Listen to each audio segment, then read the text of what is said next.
Ang kwentong ito ay hango sa totoong buhay. Karanasan ito ni Emerson. Taong 1977, Bukidnon.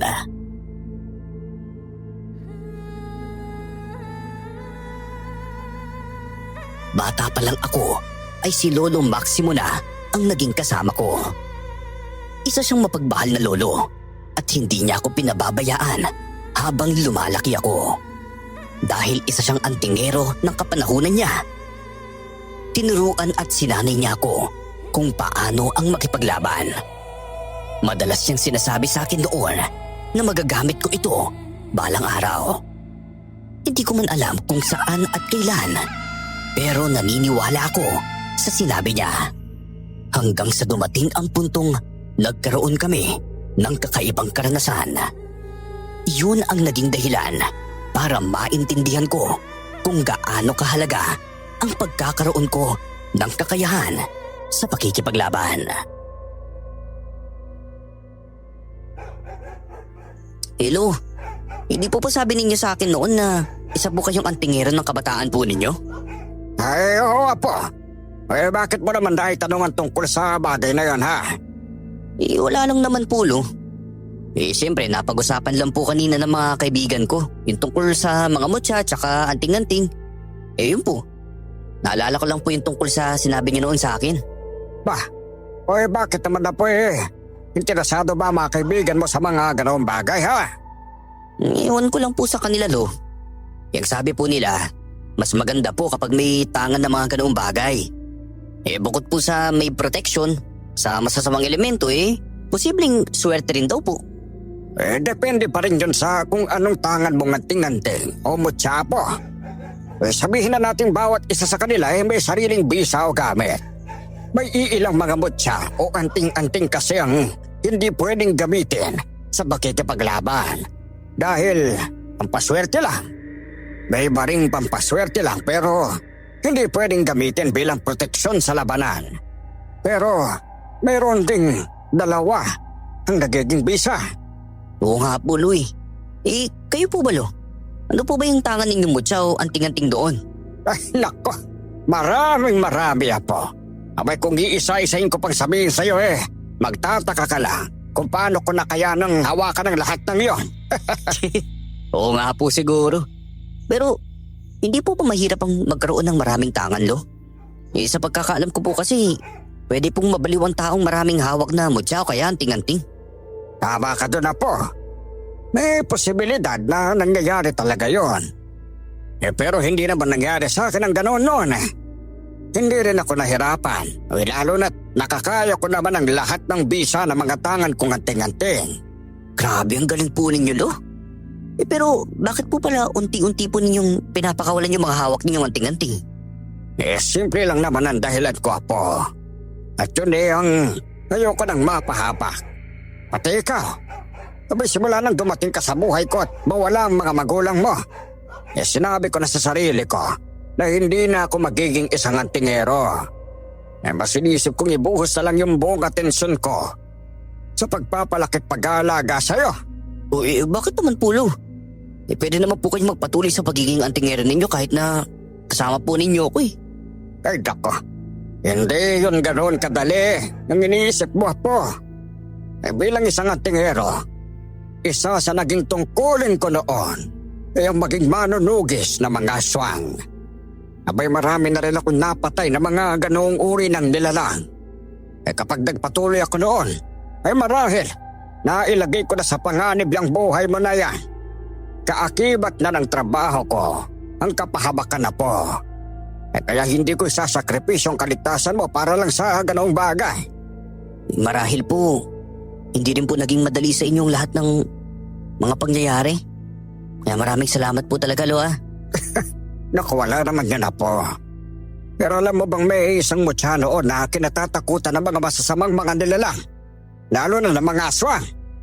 Naku, ng kapanahunan ko. Kilalang mutyang ito na may malakas na bertud sa taong may tangan nito. Anong mutya naman po yun, Lo? Mukhang hindi pa po ninyo nakukwento sa akin yung tungkol sa bagay niyan, Lo. Hindi pa nga po. Inisip ko kasing hindi ka interesado sa mga ganong bagay.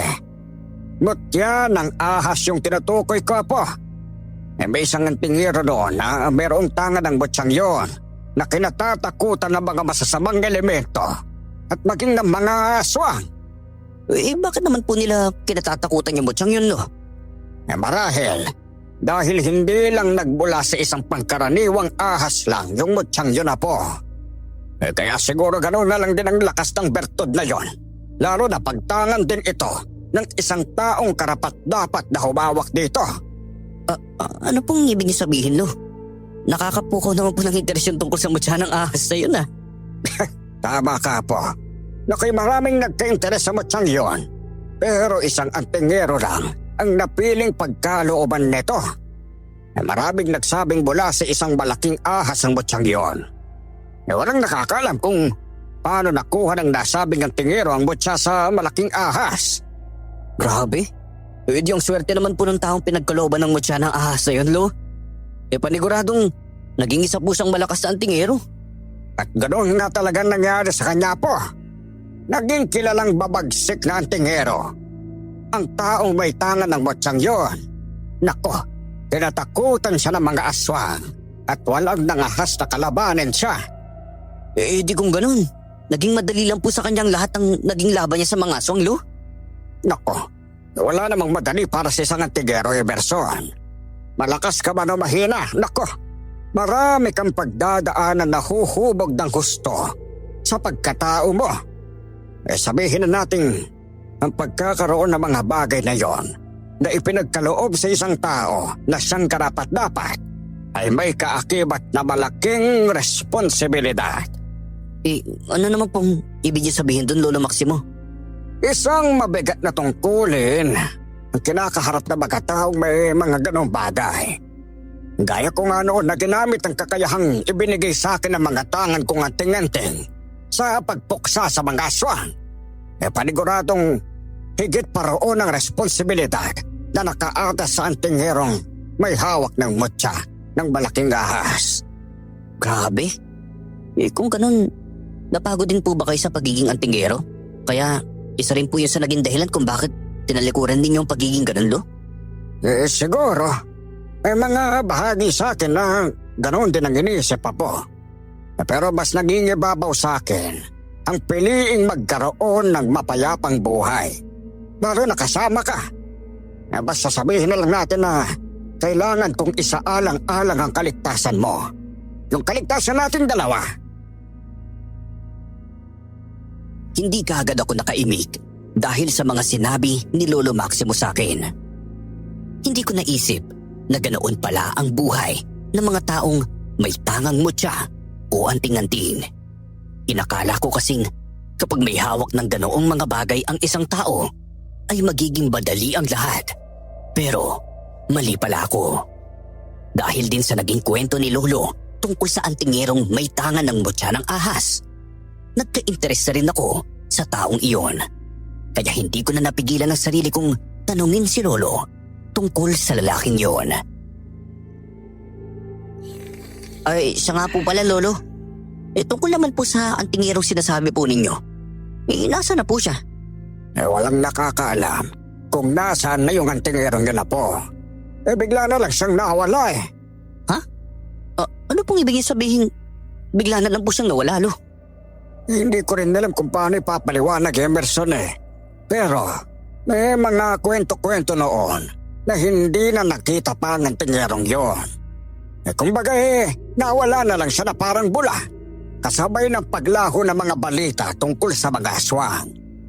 Marahil nagawa niyang paslangin ang mga aswang na nakalaban niya. Pero napatay rin siya ng mga nilalang na yon. Kung namatay nga po talaga ang antingherong yun, nasa na po yung mutya ng ahas sa tangan niya? Nang una umugong ang hakahakang bigla na lang nawala ang mutya ng ahas po. Pero kalaunan naman may naging kwento ulit tungkol sa mutyang yon. Nakuha ng mga katribo ng antingerong yon ang mutya ng ahas at sila ang nag-iingat sa bagay na ito. Di ibig sabihin lang yun pinangangalagaan ng kanyang mga katribo ang kanyang mutya simula nang mawala siya. Kung ganun po, Lolo, posibleng hanggang sa ngayon po, nasa pangangalaga pa rin po ng mga katribo niya yung mutya ng ahas. Marahil ganun na nga po.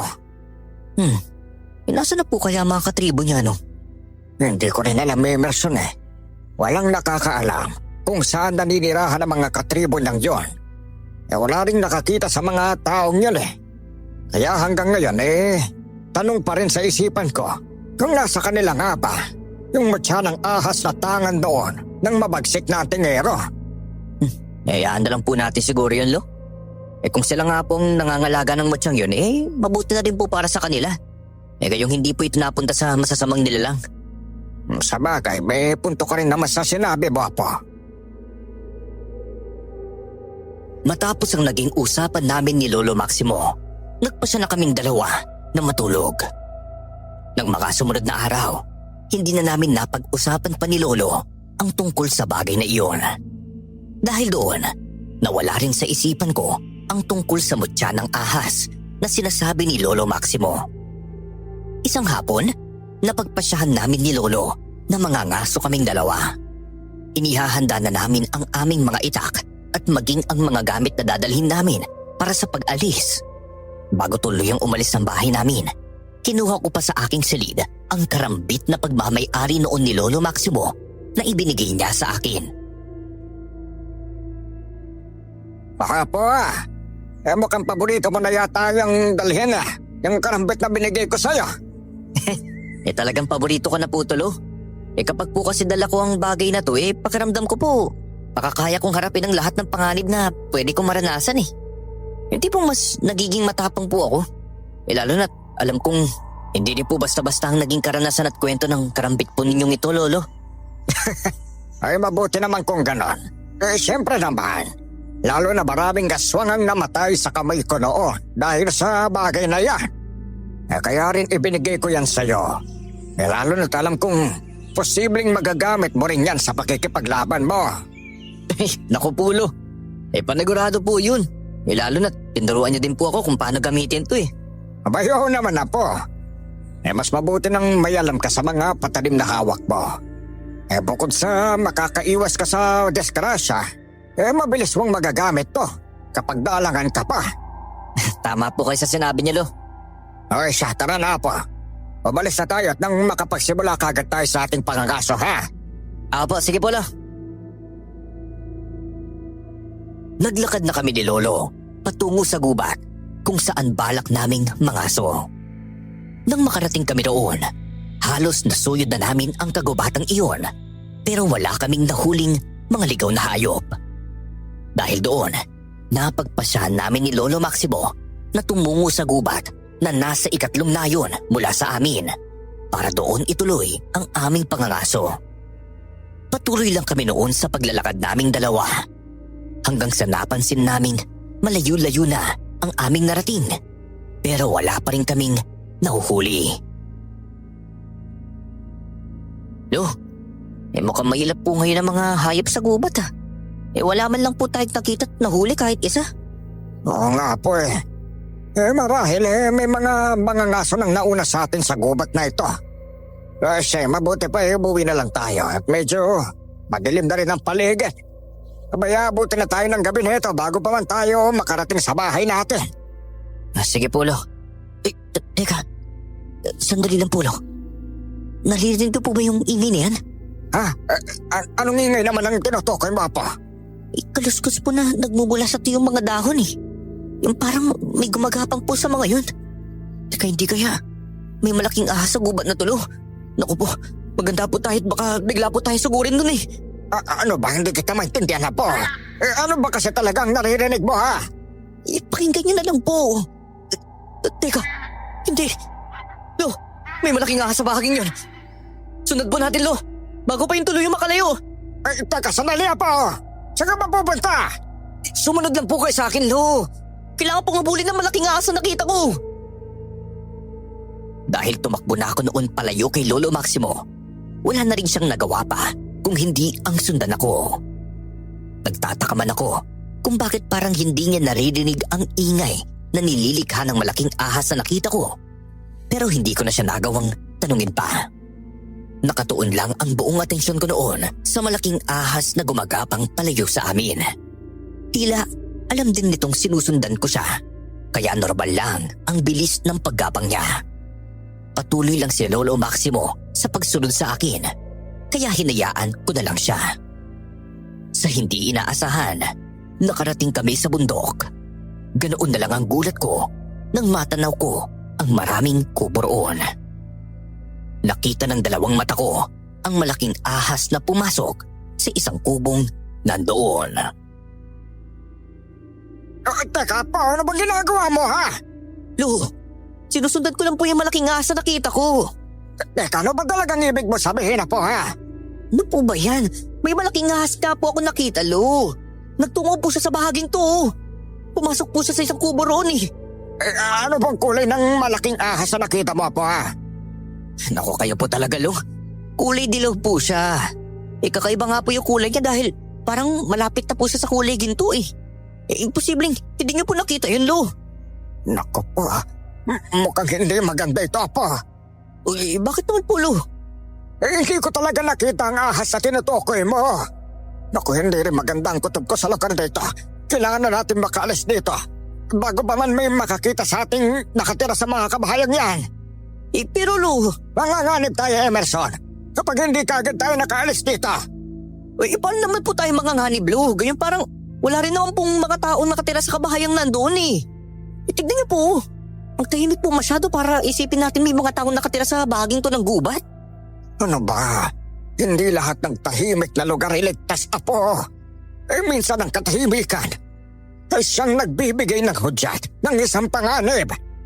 Marahil isang tribong nakatira sa lugar na ito. Kung tama ang hinala ko, posibleng mga aswang ang naninirahan sa mga kabahayan nandito sa bahaging to ng bundok. Abay kapag nahuli nila tayo, baka kung anong gawin nila sa atin. Ayaw niyo po bang kumpirmahin kung totoo ang hinala niyo, Lo? At isa pa po, kung kutaman po ng mga aswang ang lugar na to, abay nakakapagtaka lang po kung bakit nagtungo rito ang malaking ahas na yun. Hindi na po. Ang mas mahalaga sa akin makalis tayo rito. Isa pa kasi sa kutob ko. Abay kung hindi rin mga aswang ang nakatira sa kabahayan yan, marahil ito na nga ang tribo ng mabagsik na antingkero na napag-uusapan natin ng nakaraang araw lang. Napaisip ako bigla na walang dahilan para pumunta sa kuta ng mga aswang ang malaking ahas na nakita mo. Teka, kung tribo man po ito ng mabagsik na antingherong yun, ang malaking ahas na nakita ko kanina, yung tinutukoy niyong nagmamay-ari ng mutyang tanga niya noon? Naku, posible nga yun na po. Kaya hindi tayo pwedeng magtagal dito. Dahil baka mahuli nila tayo kung sila man ang nangangalaga sa malaking ahas na nakita mo at maging sa mutya nito baka isipin ng mga tao rito na interesado tayo sa bagay na yon. Kaya tayo nagmamatsyag para nakawin ito. Makinig ka naman sa akin, Emerson.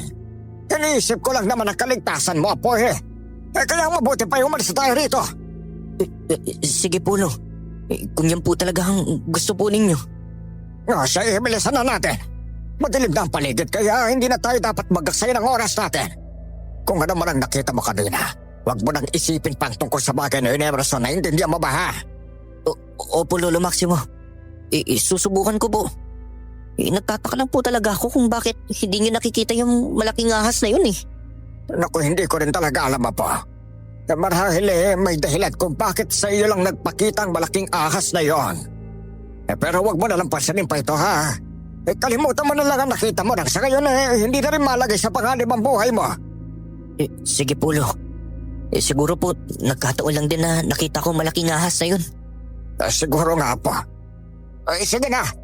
Mas bilisan pa natin ang pagkilos nang sa ngayon makalayo na tayo sa lugar na ito. Abay delikado na rito lalo na sa gubat na madadaanan pa natin. Dahil alam mo naman madilim na ang paligid. Sige po, Lo. Siya. Tihandaran natin ang ating mga sarili, Apo ha. Maging alerto na lang tayong dalawa habang naglalakad pa uwi. Opo, Lo. Nakahanda naman po ako sa mga posibleng mangyari. Mabuti naman kung ganon. Hindi pa man kami nakalalayo ni Lolo sa mga kabahayang nandoon. Nakaririnig na kami ng mga pagyabag na tila palapit sa kinaroroonan naming dalawa. Dahil madilim na ang paligid, nahirapan kaming tanawin kung sino ang may gawa ng mga ingay na yun. Nagkatitigan kami ni Lolo Maximo at inihanda na lang namin ang mga sarili namin sa mga susunod na mangyayari. Ilang sandali pa, nakarinig kami ng malakas na pagsigaw, dahilan para mapatigil kami sa aming paglakad. Nagpalingalinga kami hanggang sa may mga taong lumapit sa amin. Pinalibutan nila kami, kaya wala na kaming nagawa pa kung hindi ang harapin sila. Sino kayong dalawa? At anong ginagawa nyo rito sa aming lugar? Maximo at Emerson. Iyan ang pangalan namin. Naku, pasensya na kayo't napadpad kami ng hindi sinasadya rito sa lugar ninyo. Pero huwag kayong mag-alala. At paalis na rin kami ng apo ko. Oo nga po. Talaga bang hindi sadya ang pagpunta ninyo rito sa aming lugar? Ayo! Nangangaso kami kasi ni Emerson. At hindi namin namalayan na nakarating na kami sa bahaging ito. Naku, pasensya na kayo kung nagambala kayo ha. Dahil sa presensya namin ng apo ko. Sigurado ba kayo sa mga sinasabi ninyo? Hindi kasi ako naniniwala sa inyo dahil baka may ibang pakay pa kayo rito sa aming tribo. Ayo! Wala kaming ibang pakay rito bukod sa pangangaso lang. Yun lang talaga. Kaduda-duda ang kilos ninyong dalawa. Hindi kaya mga aswang kayo at balak ninyong nakawin ang bagay na pinangangalagaan ng aming tribo. Mga kasama, humanda kayo at baka biglang magbago ang anyo nila at atakihin nila tayo. Anong aswang? Ay, hindi kami aswang ng apo ko. Mga karaniwang tao lang kami ng apo ko. Wala rin kaming intensyon na magnakaw lalo na hindi rin namin alam kung ano ang bagay na tinutukoy ninyong pinangangalagaan ng tribo ninyo. Naku, nagsasabi po ng totoong Lolo Maximo ko. Hindi po kami mga aswang kagaya ng iniisip po ninyo. Kayo nga po yung pinag-iisipan namin mga aswang eh. Kaya nga balak na sana namin umalis sa lugar na to. Kung hindi lang po ninyo kami naabutan dito. Isa nga po pala. Ano po pala yung bagay na tinutukoy ninyo na pinangangalagaan ng inyong tribo? Wala ka na roon, binata. Hindi na dapat ninyong malaman ang tungkol doon. Sapat na sa aming marinig na hindi kayo mga aswang o magnanakaw na nagbabalak ng masama sa amin. Ang totoo po kasi niyan, napatpad lang din naman po talaga kami rito ni Lolo dahil sa akin eh. Kasi naman po, nakakita po kasi ako ng malaking ahas na kulay dilaw na nagtungo sa lugar po na to.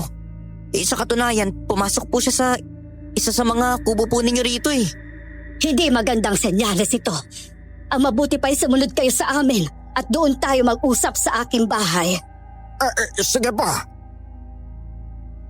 Sumunod kami sa matandang babae at dinala niya kami sa bahay niya. Nang nandoon na kami, nagpakilala siya sa amin bilang si Tandang Adelina na siyang namumuno sa tribo nilang naninirahan sa lugar na iyon. Ipinakilala rin niya sa amin ang anak niyang babae na si Aling Lorna. Kinausap nila kami tungkol sa malaking ahas na nakita ko, kaya medyo nakaramdam din ako ng kakaibang kaba. Ano po ba ang nangyayari at bakit kayo nagdala ng bisita dito sa ating bahay, Inay? May mahalagang pag-uusapan na kami ng mga taong yan, Lorna. Ang mabuti pa'y makinig ka na lang din ng sa gayon. Malaman mo kung bakit ko nga ba sila dinala rito sa bahay natin. Sige po, Inay. Emerson, sinabi mo kaninang nakita mo ang malaki at kulay dilaw na ahas, hindi ba? Opo, Tandang Adelina. Hindi nagpapakita ang hayop na yon ng walang dahilan. May dalawang ibig sabihin ang pagpapakita ng malaking ahas na yon. Anong ibig mo sabihin, Adelina? Marahil ay alam ninyong tungkol sa mabagsik na antengerong nagtanga noon ng mutya ng ahas. Naku, tama ka, Adelina. Alam ko ang tungkol doon. Teka, sandali. Sabihin mo nga sa amin, kayo ba ang katribo ng antingerong yon na nangangalaga sa mutya ng ahas? Oo, Maximo. Kaya nga nababahala ako ngayon. Lalo na at sinabi ng apo mong nakita niya ang malaking ahas. Tandang Adelina, ano po ba yung dalawang bagay na sinasabi ninyo kapag nagpakita ang malaking ahas na yun? Oo nga pala. Tungkol naman doon. Marahil ay nakapili na ito ng taong karapat-dapat at susunod na pagkakalooban niya ng kanyang mutya. Kung sinong pakikitaan ng hayop na yon, siya marahil ang pinili nito. Pero pwede rin dahil may malaking panganib na magaganap at nagbibigay ng babala ang malaking ahas na yon. Anong panganib pong tinutukoy ninyo kung ganun? Ang paglusob at pananalasa ng mga aswang. Hindi lang dito sa aming tribo, kung hindi pati na rin sa mga kanayunan. Matagal na rin gusto ng mga nilalang na yon na makuha ang mutya ng ahas sa aming tribo. Matagal na rin kaming nagtatago at nakikipagbuno sa kanila. Pero hanggang ngayon, hindi namin sila napapaslang at patuloy nila kaming ginagambala. Naku, kung ganon, nanganganib kayo at maging ang ibang mga inosenteng tao, hindi pwede mangyari yon. Inay, ano na pong gagawin natin ngayon? Kung babala nga ito ng malaking ahas, wala na tayong ibang mapagpipilian pa kung hindi ang labanan sila, Lorna. Maximo, Emerson, kung ako sa inyo, huwag na muna kayo umalis dito. Posibleng may mga aswang na patungo rito at baka kung makasalubong ninyo sila, ay ano pang gawin nila sa inyong dalawa. Sige, Adeline. Hindi maganda ito. Marahil dumating na ang mga aswang. Dahil sa sinabi ni Tandang Adelina at sa mga naririnig naming mga sigawan sa paligid, mabilis kaming lumabas ng bahay para alamin kung ano ang nangyayari. Pagkalabas namin sa bahay ng matandang babae, ganoon na lang ang gulat namin dahil nakita namin ang mga katribo nilang nakikipaglaban sa mga aswang. Dahil doon, wala na rin kaming nagawa pa ni Lolo Maximo kung hindi tulungan silang labanan ang mga nilalang. Nagulat pa sina Tandang Adelina at Aling Lorna nang makitang hawak na namin ang mga itak namin. Pero hinayaan na lang din nila kami. Nakipaglaban na lang din sila sa mga aswang na lumusob noon sa kanilang tribo. Maximo, Emerson, mag-iingat kayong dalawa. Baka mapahamak kayo dahil sa mga nilalang na yon. Oo, huwag mo kaming alalahanin ng apo ko, Adelina. Kaya na namin ang mga sarili namin. May alam kami sa pakikipaglaban kaya sisiguraduhin namin hindi kami mapapahamak sa mga aswang na yan. Tama po si Lolo Maximo, Tandang Adelina. Makakaya po naming labanan at pati ng mga aswang na yon. Hindi naman ninyo kailangang gawin na makipaglaban sa kanila. Kaya na namin silang patayin at itaboy paalis dito sa aming lugar. Tutulungan namin kayong labanan sila. Sabot na namin makakaya. Dahil nandito na rin naman kami ng apo ko. Hindi na namin sila atrasan pa. Sige, Maximo. Kayo ang bahala. Inay, mas marami pa pong mga aswang na nagsisidatingan.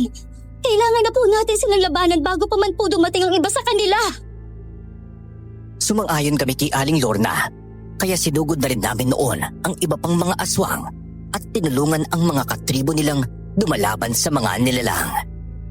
Nang gawang paslangin ng mga aswang na yon ang ilan sa mga katribo ni Tandang Adelina at Aling Lorna. Dahil doon, nakakaramdam ng galit ang dalawa sa mga aswang na iyon. Nang sugurin kami ng mga nilalang, lumaban na rin kami sa kanila. Kapag may aswang na lumalapit sa akin, iniiwasan ko ang kanilang pag-atake. Dahil mabilis ang kilos nila, nahirapan akong umiwas sa pag-atake nila. Napahiyaw na lang ako nang magawa akong kalmutin ng isang aswang na kalaban ko. Napatingin si Lolo sa akin at nang makita niyang pinagtutulungan ako ng 3 nilalang, mabilis na lumapit si Lolo para tulungan ako. Pagkalapit niya sa mga aswang, walang pagdadalawang isip niyang tinaga ang mga ito hanggang sa nagawa niyang patayin. Apo, kamusta yung sugat na natamo mo sa mga aswang, ha? Naku, Lo, maliit lang po ito kaya huwag niyo na pong alalahanin. Hindi po ako mamamatay dahil sa sugat na ito. Mabuti naman kung ganon. Nasa panganib ka na pero kalokohan pa rin yung pinagsasabi mo, Apo, ha? Sige na, tulungan mo akong paslangin ang mga aswang na ito, ha? Marami pa sila kaya dapat matapos na natin sila ngayon pa lang. Sige po, Lo. Pagkatapos natin dito, tulungan na rin natin ang iba pang mga katribo nila, Adelina. Sige po, Lo. Hindi po natin sila pababayaan. Tama ka, Apo. Tara na! Nang sumugod sa amin ni Lolo ang 3 aswang, pinagtulungan namin sila ni Lolo. Pinupuntiryang tagain ni Lolo ang kanilang makakatawan, habang ako naman ay sinusubukang silang tagain sa kanilang likuran. Nang magawa naming mapuruhan ng 3 aswang, nanghina sila hanggang sa hindi na rin halos makalaban pa sa amin ni Lolo Maximo. Dahil doon, hindi na namin inaksaya ang pagkakataong iyon para paslangin sila. Ginilitan namin ang kanilang mga leeg hanggang sa dahan-dahan na lang din silang bumagsak sa lupa. Nagpalingalinga rin kami kagad ni Lolo para tignan ang buong paligid. Nakita naming abala rin sa pakikipaglaban sina Tandang Adelina at Aling Lorna, kaya hinayaan namin sila. Tinulungan na lang namin ang kanilang mga katribo na noon ay unti-unti na ring napapatay ng mga aswang. Apo, hindi natin dapat pabayaan ang mga katribo ni Adelina. Mauubos sila mapatay ng mga aswang rito, lalo na marami ang mga sumusugod sa kanila. Yun na nga pong problema, Lo eh. Maraming mga aswang ang umaatake sa kanila. Hindi na rin nila nakakaya pang lumaban. Nakakaawa po ang ilang mga katribo ni Tandang Adelina dahil nagawa silang patay ng mga kalaban eh. Kaya nga gawin natin ang lahat ng makakaya natin para tulungan sila, Apo. Marahil may dahilan din kung bakit tayo napatpat sa lugar na ito. Siguro kaya tayo dinala ng malaking ahas na nakita mo dahil alam niya mangyayari ito. Marahil alam niya rin makatutulong tayo sa tribo ni Adelina na siyang nangangalaga sa kanyang mutya. Siguro nga po, Lo. Hindi rin naman po ako nagsisisi na dapat pa tayo rito, Lo eh. Tama rin po kayo na may dahilan kung bakit nangyayari ang lahat ng to. Oo nga. Teka, Emerson! Doon tayo tumungo sa 2 taong yon. Pinaliligiran sila ng 7 aswang, kaya maalangan sila. Bilisan na natin at lapitan na natin sila. Opo, Lo. Tara na po! Mabilis kaming tumakbo ni Lolo patungo sa 2 taong nakita niyang pinaliligiran ng 7 aswang. Walang pagdadalawang isip kaming umatake sa mga nilalang na iyon. Dahil sa ginawa namin, sa amin nabaling ang atensyon ng mga aswang. Pinagsabihan naman ni Lolo Maximo ang 2 katribo ni Tandang Adelina na umalis na at kami na ang bahala sa mga aswang. Sumunod naman sila sa sinabi ni Lolo at mabilis na tumakbo papunta sa iba pa nilang mga kasamahan.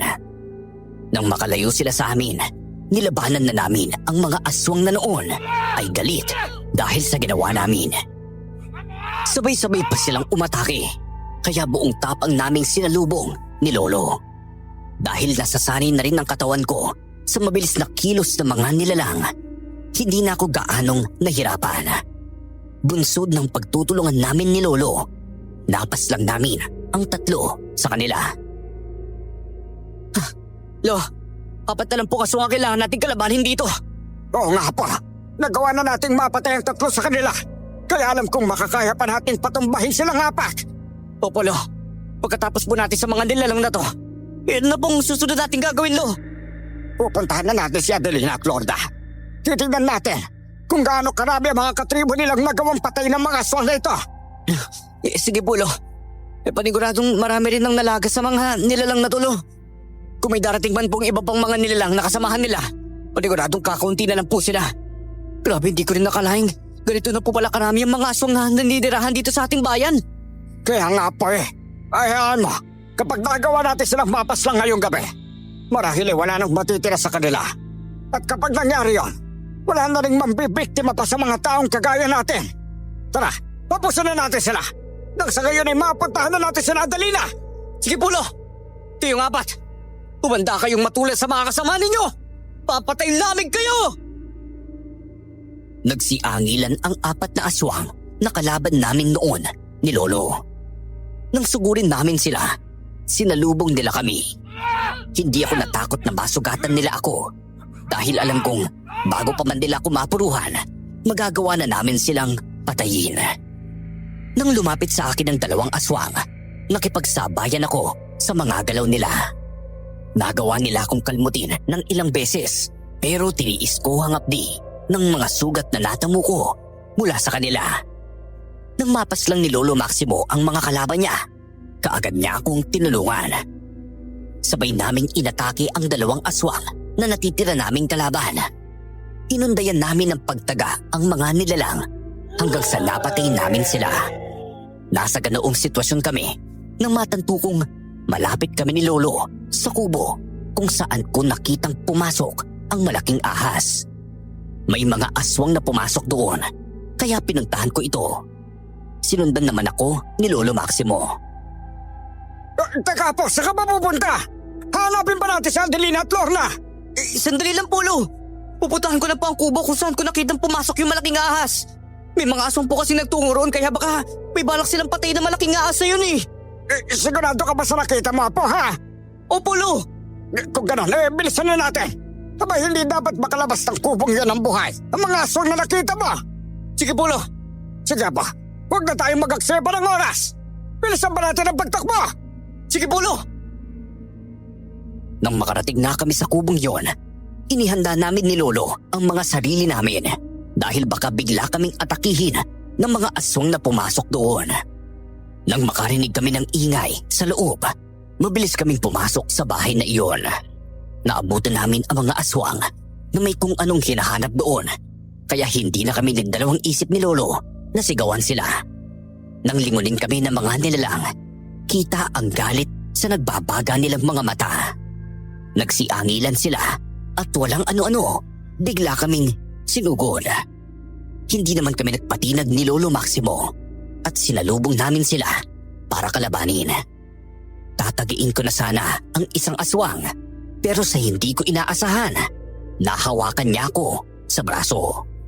Ibinaon niya ang mahahaba niyang mga kuko kaya napahiyaw ako ng malakas.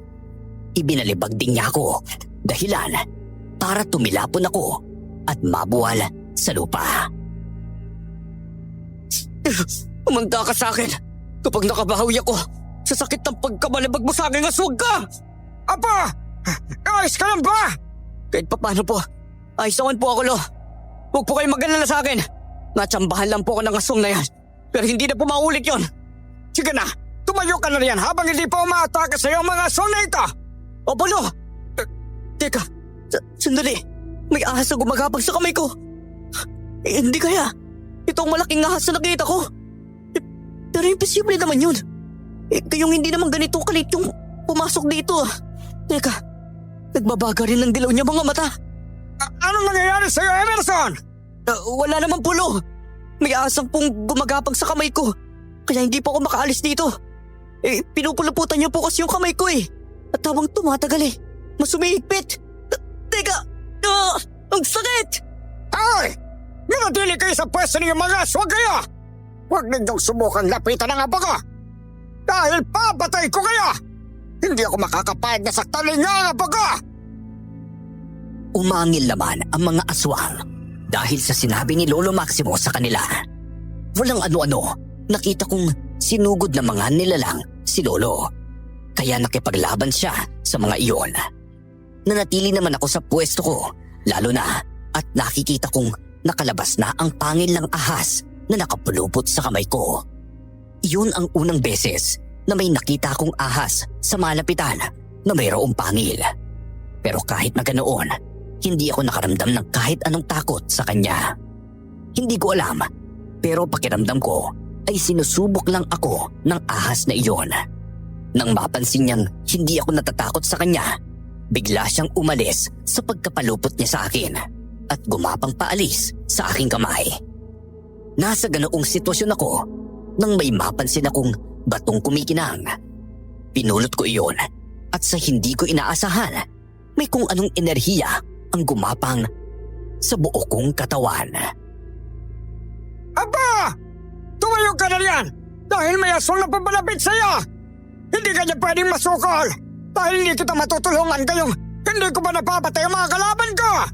Opo, Lo! Huwag po kayong mag-alala sa akin. Kaya ko na po ang mga aswang na ito.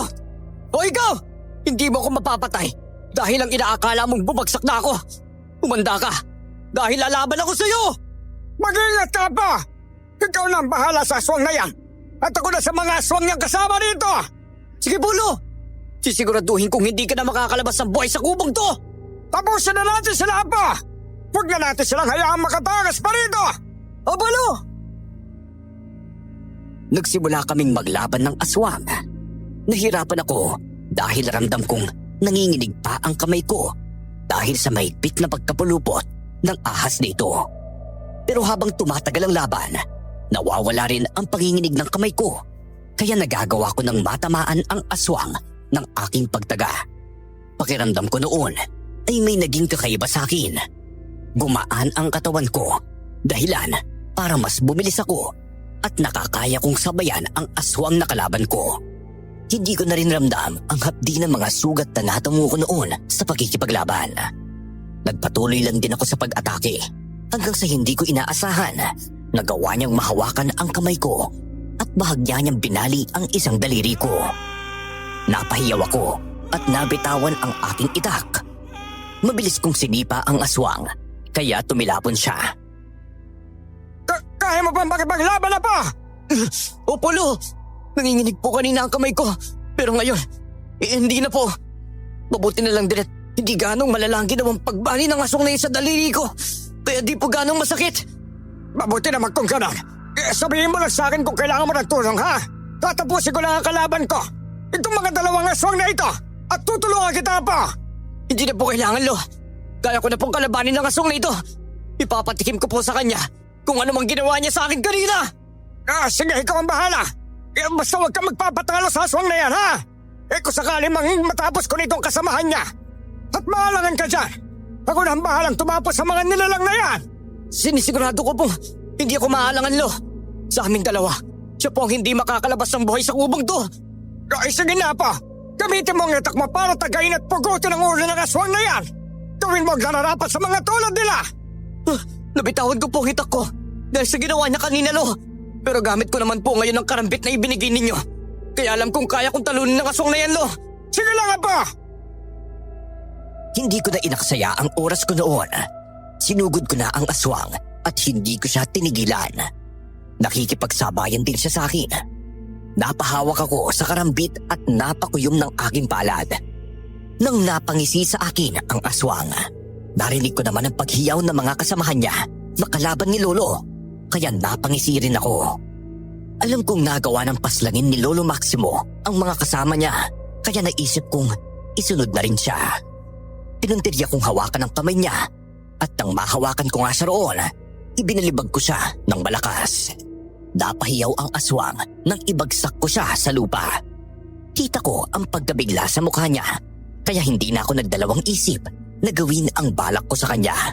Binali ko ang daliri niya, dahilan para mapahiyaw siya. Walang ano-ano, pinutol ko ang daliri niya at itinarak sa leeg niya ang aking patalim.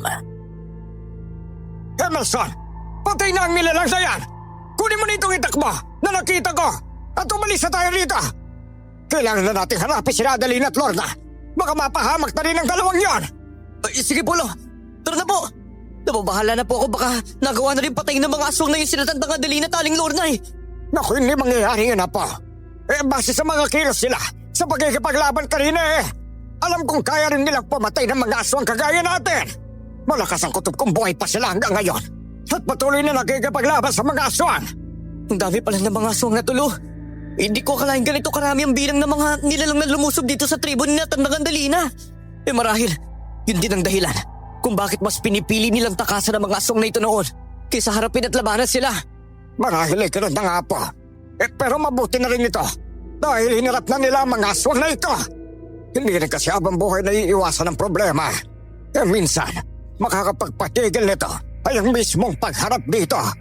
Tama nga po kayo dun, Lo. Isa nga pala po. Ano ba talagang nangyari sa'yo kanina, ha? Nakita ko po kasi ulit yung ahas, Lo eh.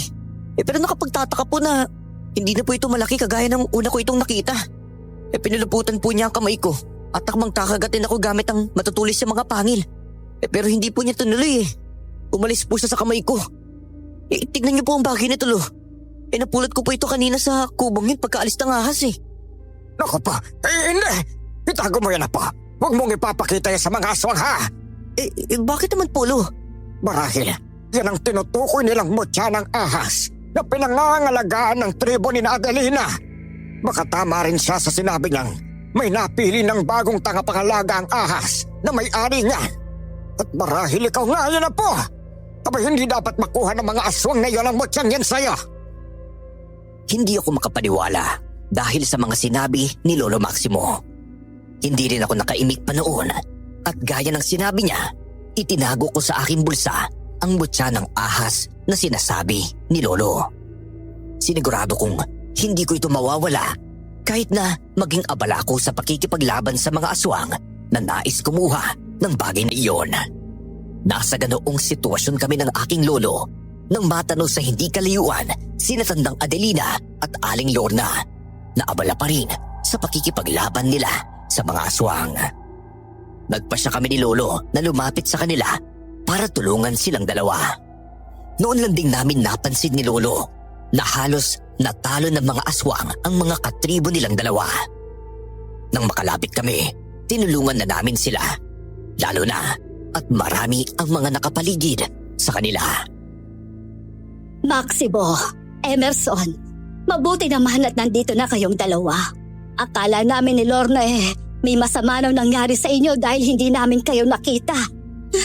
Saan po ba kayo nanggaling, Tandang Maximo? Nakipaglaban din kami sa mga aswang. Tinulungan namin ang iba pa ninyong mga katribo. Nagtungo rin kami sa kubo kung saan nakita ni Emerson na pumasok ang malaking ahas. May mga aswang kasing nakapasok doon, kaya kinalaban namin sila. Hindi pwedeng mangyari ito. Kung nakapasok sila roon, marahil baka nakuha nilang mutya ng ahas. Hindi dapat mapasa kamay ng mga aswang na yon ang mutya. Natalo namin sila't napas lang. Huwag kayong mag-alala. Dahil hindi nila nakuha ang mutya ng ahas. Dahil hawak na ito kayo ni Emerson. Mabuti naman kung ganon. Marahil ay siyang napili ng ahas na yon na pagkalooban ng kanyang mutya. Mas mabuti na rin po yun, Inay, kaysa mapunta sa kamay ng mga aswang. Sumang-ayon ang dalawang matanda sa sinabi ni Aling Lorna. Para matapos na ang laban sa pagitan namin at ng mga aswang, pinagtulungan namin silang kalabanin.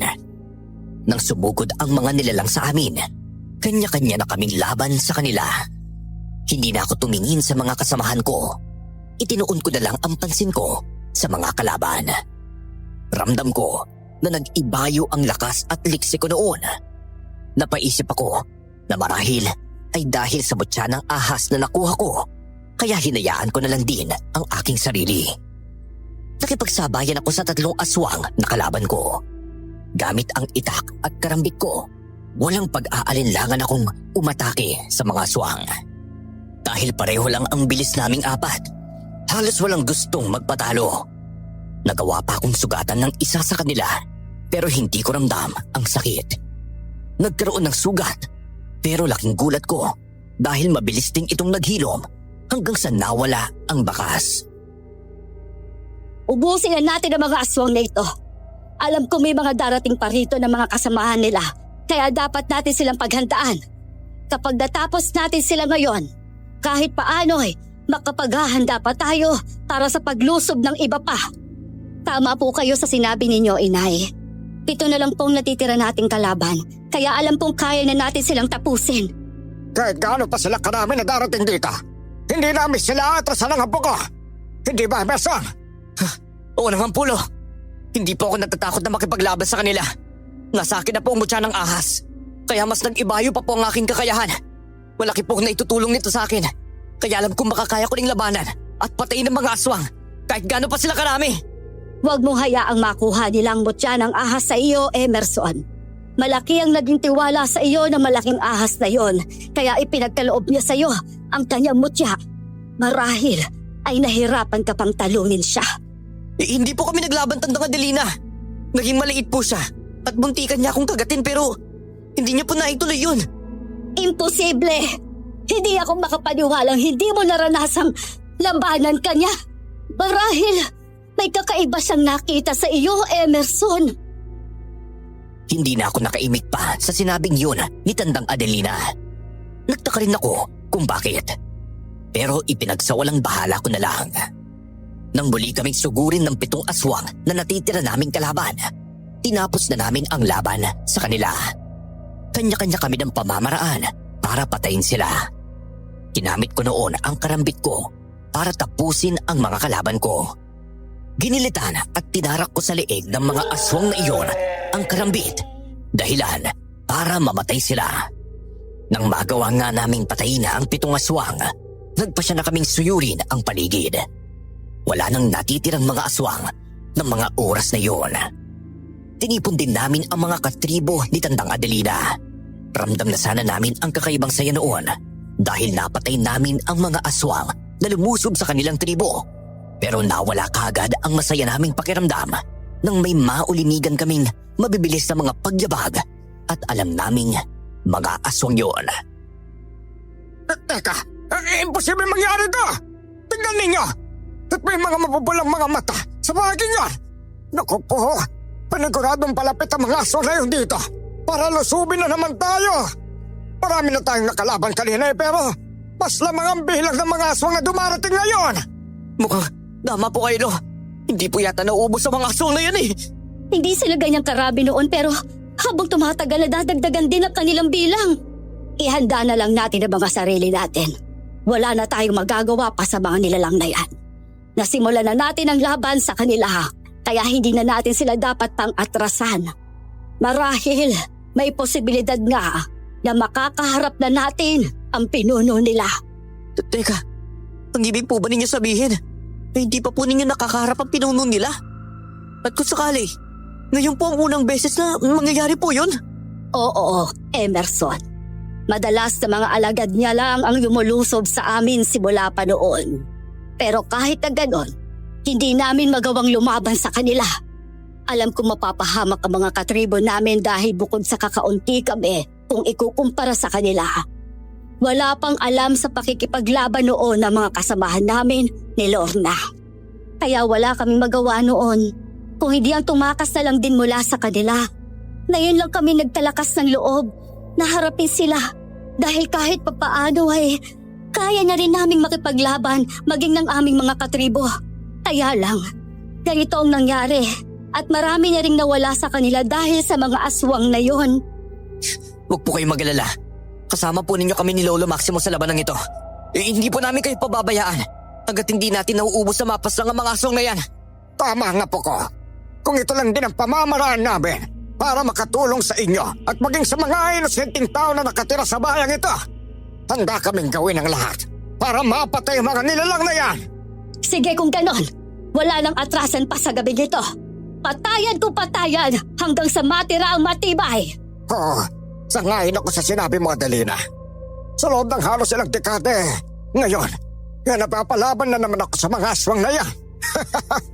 Napupukaw na naman ang pagiging isang antingero ko noong kapanahonan ko pa. Kaya po pala, parang sanay na sanay kayong lumaban sa mga aswang na yan, Tandang Maximo. Dati po pala kayong antingero. Oo nga. Marahil may dahilan talaga kung bakit namin kayo nakilala. Ngayon, naiintindihan ko na rin kung bakit ang apo mo ang napili ng ahas na yon na pagkalooban ng kanyang mutya. Nananalaytay pala sa dugo ninyo ang pagiging isang antingero. Sinang-ayunan ni Lolo Maximo ang sinabi ni Tandang Adelina. Hinarap namin noon ang mga aswang at nang halos 3 dipa na lang ang layo nila sa amin, napatigil ang mga nilalang. Hindi sila sumugod sa amin dahil parang may hinihintay pa sila roon. Ilang sandali pa, may isang aswang na dumating at masasabi naming kakaiba siya sa lahat. Imbis na mapula ang kanyang mga mata, ay kulay dilaw ang mga yun na nagbabaga kagaya ng mata ng ahas na nakita ko. May kaliskis din siya na kagaya ng isang ahas at panay rin ang paglabas ng kanyang dila. May 2 siyang naglalakihan at matutulis na pangil na kayang pumatay kapag nakagat kanya sa leeg. Hindi ko alam, pero iyon ang unang beses na nakakita ako ng ganoong uri ng aswang. Napatingin ako sa mga kasamahan ko at maging sila ay hindi makapaniwala sa kanilang nakita. Mukhang kakaiba ang isang yan kung ikukumpara sa kanyang mga kasamahan. Marahil sa kanilang pinuno. Mukhang gano'n na nga, Maximo. Hindi ko aakalaing ganyan pala ang anyo ng pinuno ng mga aswang na ito. Kung sa nga pong pinuno ng mga aswang na yan, anong puri po siya ng nilalang? Parang ngayon lang po ako nakakita ng ganyang aswang. Ako rin, Emerson. Sa tagal kong nabubuhay sa mundo, ito ang unang beses na makakaengkwentro ako ng ganyang aswang. Kung hindi ako nagkakamali sa kutob ko, ang nilalang na yan ay uri ng aswang na nahahanay sa lahi ng mga Barkana. Sa pagkakaalam ko, ang anyo niya ay karaniwang pagsasalarawan sa mga aswang na yon. Ano po ba ang mga aswang na Barkan, Tandang Adelina? Sila ang mga nilalang na dating nagkaroon ng mutya o anting-anting.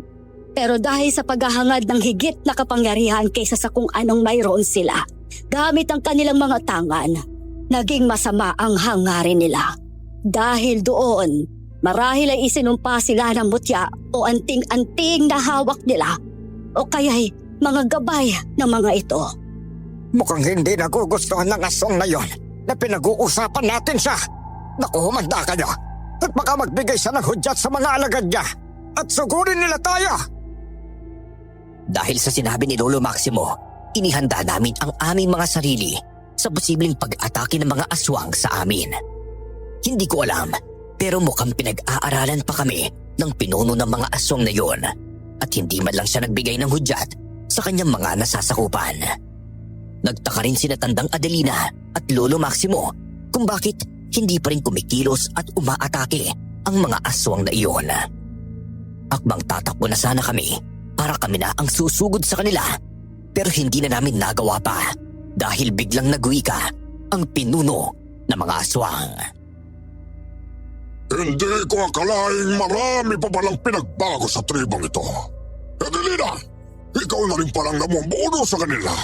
Simula nang mawala ang asawa mo dahil sa pakikipaglaban sa mga alagad ko noon. Hindi ko alam kung bakit kilala mo ako gayong ngayon lang tayo nagkita.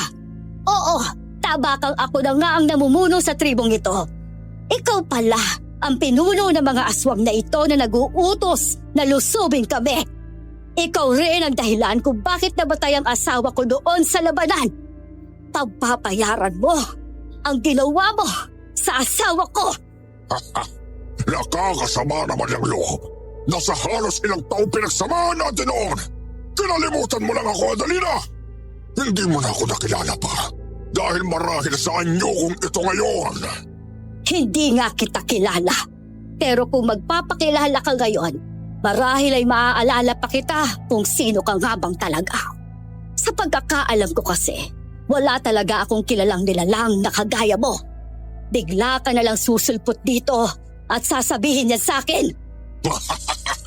Kilala mo ako, Adelina. Kilalang kilala. Dahil magkasama tayo noong lumalaban sa mga aswang. Pero ngayong isa na rin ako sa mga nilalang na yon. At tayo pa pala ang maglalaban. Hindi ko akalain ang dati kong mga katribo ang makakaharap ko para lang makuha ang mutya ng ahas na dati ko rin na magpagmamayari. Teka, sandali nga lang. Kung ikaw ang dating may-ari ng mutya ng ahas, ibig sabihin, ikaw ang mabagsik na antingerong tinutukoy nila. Tama ka dyan. Ako nga ang antingerong yon. Hindi ba ninyo inasahan ang tungkol sa bagay na yon? Lalo ka na, Adelina. Kaya pala, bigla ka nalang nawala at hindi namin nakita noon ang katawan mo, Pacifico. Naging isa ka palang barkan. Mabuti na rin at hindi napunta sa iyo ang mutya ng ahas nang maging isa ka ng aswang. Hindi ko aakalaing ang isang mabagsik na antingerong tinitingala noon at lumalaban sa mga aswang ay isa na rin ngayong kalaban. Sabihin na natin, nagbabago ang lahat at ganoon ang nangyari sa akin. Ngayon, babawiin ko ang mutya ng ahas na dati ko ring tangan. Ibigay niyo sa akin ngayon yan kung ayaw niyong ubusin namin kayo. Malabong mangyari yon, Pacifico. May napili na ang mutyang yon na bagong tagapangalaga niya. Hindi pwede mangyari yun. Akin lang ang mutyang yon. Akin lang yun, Adelina. Dahil nagalit ang pinuno ng mga aswang sa sinabi ni Tandang Adelina, sinenyasan niya ang kanyang mga nasasakupan na sugurin kami. Dahil doon, hindi na rin kami umatras pa at nang magsimula na silang kumilos patungo sa amin, sinalubong lang din namin sila. Napatingin ako sa pinuno ng mga aswang at napansin kong matalim ang titig niya sa akin. Marahil ay alam niyang ako ang tinutukoy ni Tandang Adelina na bagong nangangalaga sa mutya ng ahas. Pero kahit na ganoon, hindi ako nakaramdam ng kahit na anong takot sa kanya. Nang atakihin ako ng 3 alagad niya, ipinakita ko sa kanya na hindi rin ako basta magpapatalo na lang. Gamit ang aking itak at karambit, hindi ko tinitigilan sa pag-atake ang mga kalaban ko hanggang sa magawa ko silang patayin. Ramdam kong nag-iibayo ang lakas at litsi ko, kaya hindi ako nahirapang makipaglaban. Marahil, ikaw ang tinutukoy ni Adelina na bagong tagapangalaga ng butya ng ahas, binata. Parang ganun na nga. Sa akin ipinagkaloob ng ahas na yon ang kanyang mutya. Kung ikukumpara sa akin noon, ay mas mahina ka. Kaya nakakapagtaka kung bakit ikaw ang napili ng hayop na yun. Ganyan nga pa. Ipakita mo sa nilalang na yan kung paano mo patayin ang mga nasasakupan niya. Patunayan mo sa kanyang hindi ka mahina, kagaya ng sinasabi niya. Apollo, gagawin ko po talaga yun sa kanya. Ha! Kahit magsama-sama pa kayong lahat, nakalapanin ako at ang mga nasasakupan ko. Hindi kayo mananalo sa amin. Nagawa na naming patayin ang ilan sa mga nasasakupan mo. Alam naming makakaya rin ulit naming gawin yun sa inyo ngayon. Marahil, lumaki ang ulo mo noong tinitingala ka ng mga tao bilang isang magaling at mabagsik na antingero Pasifiko. Hindi ka rin nakontento sa kakayahan mo at humangad ka pa ng higit doon. Yan din marahil ang dahilan bakit ka naging aswang. Isinumpa ka ng ahas na yon na nagbigay sa iyo ng kanyang mutya. Wala kang pakialam sa naging desisyon ko, Adelina. Sabihin na lang natin, isinumpa ako ng ahas na yon, pero hindi ko pinagsisisiyan ang bagay na yon. Dahil sa ginawa niya, naging isa akong malakas na nilalang. Pero hindi pa rin sapat yun. Kaya gusto kong makuha ulit ang mutya para mas madagdagan ang taglay kong kapangyarihan. Isa kang galing na aswang! Isa rin akong antingero doon, pero hindi ko hilangan ang labis na kapangyarihan. Ang mga mutyawan tinganting ay kinagamit lang sa kabutihan at hindi sa kasamaan. Pwes, ibahin niyo ako! Gagawin ko ang lahat. Makuha lang ulit ang mutyang yon. Kahit ang kabalik pa roon, kaya patayin ko ang dati kong katribo. Kung gano'n ay humanda ka, Pasifiko. Hindi namin kayo aatrasan at lalabanan namin kayo hanggang sa maubos namin kayong patayin. Hindi na kami tatakas pa sa pagkakataong ito. Napahalaka kang pinuno ng mga aswang dahil sa sinabi ni Tandang Adelina. Napakuyom naman ako ng palad ko dahil sa galit sa nilalang na yun. Nakaramdam akong parang binabalot ng kakaibang init ang katawan ko. Dahilan para bahagyang maginig ang mga kalamnan ko. Ilang sandali pa, mas gumaan ang katawan ko doon at may kung anong enerhiyang nag-uudyok sa akin na manabik sa labanan. Sa pagkakataong yun, pinaligiran kami ng mga alagad ni Pinunong Pasifiko. Pero kahit na ganoon, walang nagpatinag sa amin. Ni hindi kami natakot sa mga aswang at nang muli nila kaming sugurin, hindi kami nagpatalo at sumugod na rin kami sa kanila. Bawat aswang na lumalapit sa akin, hindi ko na binibigyan ng oras na makatakas pa. Kapag nagawa ko silang sugatan ng itak, kaagad ko silang pinapatay gamit ang karambit. Kung hindi ko ginilitan ang kanilang lalamunan, itinarak ko ito sa kanilang leeg. Tapusin na natin ang mga alagad ni Pasifiko. Huwag na natin silang hahayaang makaalis pa ng buhay rito. Sige po, Inay. Kung yan po ang gusto ninyo, yun po ang gagawin natin. Pagtulungan na natin ang mga aswang na ito. Magagawa ulit natin maubos ang mga nilalang na ito, kagaya ng ginawa natin sa kanila, sa mga kasamahan nila. Tama po kayo, Lo. Gagawin ko lahat ng makakaya ko para mapaslang sila. Ngayon ramdam ko ang bisa ng mutya ng ahas sa akin. Alam kong mas makakaya ko na makipaglaban sa mga aswang na tulo. Ay, mabuti naman kung gano'n na ba? Hindi rin po nila ako basta masusugatan. Dahil kapag nangyayari yun, kusa pong humihilom ang sugat na natamo ko sa labanan. Wala kang ang alam sa bisa ng mutya ng ahas na hawak mo ngayong binata. Natural lang naman yun. Dahil yun ang isa sa kakayaang ibinibigay ng bagay na iyon sa nagtatangan sa kanya. Kaya nga gusto kong makuha ulit yan para mahirapan akong sino mang kakalaban sa akin. Manahimik ka, Pasifiko! Hindi mo kailangang ipangalandakan ng kaalaban mo tungkol sa mutya ng ahas. Ipinapahalata mo lang na hindi mo matanggap na hindi na kailanman babalik sa iyo ang mutya. Tama ka nga, Adelina. Hindi ko matatanggap ang bagay na yon, lalo na at mahina ang bagong tagapangalaga nito. Kung hindi lang ako nababahala na mapapatay ako ng mutyang yan, noon pa man, ay ako lang nakipaglaban sa inyo para makuha lang yan. Ibig sabihin, kaya kang patayin ang mutyang ito. Ikaw mismong nagbigay ng dahilan para manganib ang buhay mo. Emerson, ngayong alam mo ng kahinaan din niya ang mutya. Kaya maging maingat at madiskarte ka sa laban. O patanda ka, Adelina! Napasigaw sa galit ang pinuno ng mga aswang. Dahil doon, inutusan niya ang kanyang mga alagad na tapusin kami. Sumunod naman ang mga iyon sa kanya at walang tigil na kaming inatake ng mga ito. Napapaiwas lang ako ng una, pero kalaunan ay ako na rin ang sumugod sa mga aswang na kalaban ko.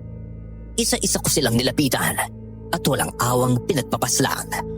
Napapahiyaw na lang sila sa tuwing mabilis akong lumalapit sa kanila at agad na tinataga sila ng itak. Sabay baon ng karambit sa kanilang likuran o kaya ay batok. Hindi pa ako nakukontento dahil gusto ko ring ipakita sa pinuno nila na hindi ako mahina gaya ng iniisip niya. Kaya pinupugutan ko ng ulo ang mga alagad niya. Napansin kong mas nadagdagan ang galit ng pinuno ng mga aswang kaya mas nananabik din akong kalabanin siya. Huwag na nating patagalin pa ang laban. Patayin na natin ang mga aswang na ito nang sa gayoy magawa na rin nating kalabanin ang kanilang pinuno. Marami pang mga aswang na ito, inay, at paniguradong matatagalan pa bago natin sila magawang maubos na paslangin. Dapat mayroong isa sa atin ang kakalaban sa pinuno ng mga aswang na yun. Tama si Lorna. Huwag na nating hintayin na maubos sa mga alagad niya. Pwede siyang kalabanin ng isa sa atin. Nang sa gayon kapag natalo ang pinuno ng mga nilalang na ito, mas mabilis din natin sila mapapasuko.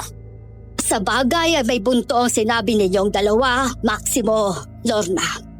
O siya, kayo nang bahala sa mga aswang na nandito at ako nang makikipaglaban kay Pacifico. Abay, hindi ko hayang ikaw ang makipaglaban sa kanya, Adelina. Alam kong magaling ka rin makipagbuno. Pero mas manganganib ka kapag ikaw ang lalaban sa kanya. Kaya nagsabi niya, matagal kayong nagkakilala at nagkasama noon kaya alam niya kung paano ka kumilos at makipaglaban. Abay, mabilis siyang mababasa mga galaw at atake mo. Kaya posibleng matatalo kanya at mapatay. Tama po si Tandang Maximo, inay. Hindi po kayo pwedeng lumaban sa pinuno ng mga aswang na yun. Sino na ba nakakalaban kay Pacifico kung ganon? Kaya ninyong ako gumawa ng bagay na yon. Antingero, laban sa antingerong naging isang aswang. Teka, hindi ako makakapahing na gawin mo yun, Lo. Ako na lang po makikipaglaban sa pinuno ng mga aswang. Ipapakita ko po sa kanyang hindi ako mahina. Ako po ang papaslang sa kanya. At kapag natalo ko po siya, maituturing na siya ang mas mahina sa aming dalawa. Sigurado ka ba yan na po, ha? Opo, Lo. Ako po ang may tangan ngayon ng mutya ng ahas na dating pagmamayari niya. Hindi ko po sasayangin ang pagkakataong ito. Napatunayan sa kanya na hindi nagkamali ang mutya sa pagpili sa akin bilang bago niyang tagapangalaga. Sige, Apo. Gawin mo ang mas makakabuti para sa'yo, ha? Kami nang bahala sa mga alagad ng aswang na yan. At ikaw na sa binuno nila. Mag-ingat ka, Apo ko. Sige po, Lo. Kayo rin po. Inasikaso na ni na Lolo, Tandang Adelina at iba pang mga katribo nilang natitira ang mga alagad ng pinunong aswang. Ako naman noon ay pinuntahan si Pinunong Pacifico para harapin siya. Ramdam ko ang pag-iinit ng buong katawan ko at parang may kung anong kakaibang enerhiya ang nais ko mawala sa akin. Nang tuluyan akong makalapit sa Pinunong Aswang. Napansin ko kagad ang malapad niyang ngisi at walang tigil na paglabas ng kanyang dila. Kaya nakaramdam ako ng galit. Napahawak ako ng mahigpit sa aking itak at karambit. Hindi na ako nag-aksaya roon ng oras at mabilis kong sinugod ang pinuno ng mga aswang. Namangha ako dahil mas nadagdagan pa noon ang bilis ko. Naiwasan naman niya ako pero hindi ako tumigil sa pag-atake sa kanya. Naglaban kaming dalawa at halos iwas at atake lang ang nagagawa namin sa isa't isa. Pero wala pang may nasusugatan. Mukha ka lang palang mahina, binata ka. Pero may ibubuga ka rin para sa laban. Magaling ka makipaglaban. Pero hindi ibig sabihin yon ay magagawa mo kung matalo. Huwag kang magpakampante dyan. Dahil hindi mo pa alam kung ano at hanggang saan ang kaya kong gawin para lang mapaslang ka. Dapat na ba akong matakot sa sinabi mong yan, ha? Hindi naman kita tinatakot. Dahil mas nakakatakot ang anyo mo kaysa sa sinasabi ko. Isa lang namang yung babala na hindi kita titigilan hanggat buhay ka! Hindi magandang tabas ang dila mo, binata! Baka gusto mong yan ang unahin kong putulin sa katawan mo para hindi ka na magdaldal pa! Inaayon ko lang din ang tabas ng dila ko sa kalaban ko. Kung ikaw lang din naman, aba, hindi na ako magpapapigil pa, no? Gusto ko ang pagiging matabang mo. Pero tignan natin kung magtatapang tapangan ka pa kapag nagawa na kitang masugatan. Huwag ka mag-alala. Kapag may natamo kang sugat mula sa akin, hindi na kita hayaang maghirap pa. Dahil papaslangin na agad kita! Ganoon din ako sa'yo. Kaya humanda ka! Alam kong masakit sa loob mo na ang dating mo tsaka kakampi mo sa lahat ng laban ay siyang magiging dahilan pala ngayon ng kamatayan mo! Tumahimik ka! Maglaban na tayong dalawa! At walang titigil! Hanggat walang bumabagsak! Nang atakihin niya ako, hindi ako umatras. Bagkus, isinalubong ko siya. Nagtitigan kami ng mata sa mata at halos walang gustong magpatalo. Pareho kaming napasigaw at sinimulan namin ang pakikipaglaban sa isa't isa. Nakita ko ang pagkagulat sa mga mata ng pinunong aswang nang magawa kong makipagsabayan sa bilis at liksi niya. Marahil, inakala niyang hindi na yun sakop ng kakayahan ng mutya ng ahas, kaya nababahala rin siya. Ginamit ko ang pagkakataong iyon para magawa siyang sugatan sa kanyang dalawang braso. Napahiyaw siya pero hindi ako tumigil sa pag-atake sa kanya. Nataga ko siya sa bandang tagiliran niya noon at nadaplisan ng karambit sa bahagi ng kanyang leeg. Napahiyaw lang siya at bahagyang napaliw sa akin. Nasa ganoong sitwasyon kami nang magkaroon ng malalakas na sigawan. Nagulat ako nang makita ang isang malaking ahas na pinuluputan ang mga aswang na alagad at kalaban ni na Lolo at Tandang Adelina. Teka sandali! Ano nangyari? At bakit nandito ang malaking asa yan? Marahil ay gusto rin niyang makita kung paanong mamamatay ang isang tulad mo. Gusto niyang masaksiyan kung paano mapapaslang ng bagong tagapangalaga ng kanyang mutya ang dating pinagkatiwalaan niya sa bagay na yun. Hindi pwede mangyari to! Nagpapakita lang ang ahas na yan sa mga taong pinagkalooban niya ng kanyang mutya! Hindi siya nagpapakita sa iba! At higit sa lahat, ay hindi siya gumagawa ng paraan para makatulong! Grabe, mukhang takot na takot ka yata. Hindi mo marahil inasahan ang lahat ng ito. Eh maging ako rin naman nagulat. Pero mali natin, may dahilan din siya kaya siya nagpakita ngayon. Eh gaya nga ng sinabi mo kanina, nagbabago din ang lahat. Hindi ka pwedeng ubusin at patayin ang mga alagad ko! Hindi! Maganda ka ngayon dahil isusunod na rin kita! Hindi na ako nag-alangan pa at mabilis kong sinugod ang pinuno ng mga aswang. Dahil sa nakita niyang nangyari sa kanyang mga alagad, naging balisa siya at hindi na niya maituon sa laban namin ang kanyang atensyon. Napansin ko ang kakaibang takot noon sa mukha niya, kaya ginamit ko na rin ang pagkakataong iyon para magawa siyang tapusin. Nasa ganoong sitwasyon naman kami nang biglang gumapang palapit sa amin ang malaking ahas. Pinuluputan niya ang pinunong aswang at iniangat niya sa ere. Napapahiyaw lang noon ang malaking ahas habang mabagsik na nakatitig sa aswang. Naramdaman kong nagiinit ang mutya kaya inilabas ko ito. Nagliliwanag ang bagay na iyon at napatingin sa akin ang malaking ahas. Binitiwan niya ang pinunong aswang dahilan para mabuwal ito sa lupa.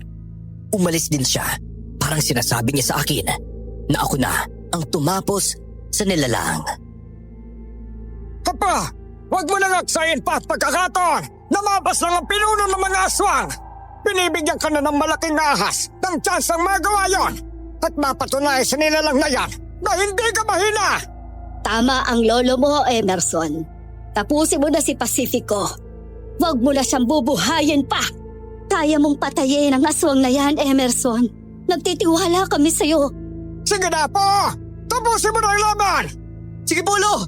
Ikaw aswang ka! Umanda ka! Dahil ito na ang gabi ng magiging katapusan mo! Ang tungkol sa pagiging isang atingero mo noon ay mananatiling isang kwento na lang! Hindi mo ako pwede patayin! Hindi ako makakapayag na gawin mo yan sa akin! Hindi mo na ako mapipigilan pa! Damihin mo tong pagtarak ko ng karambit sa leeg mo hanggang sa mamatay ka! Pag-iusap! Wag! Hindi ko na pinigilan ang sarili ko at sunod-sunod kong itinarak sa leeg niya ang karambit na hawak ko. Napapaungol lang ang pinunong aswang dahil sa ginagawa ko sa kanya.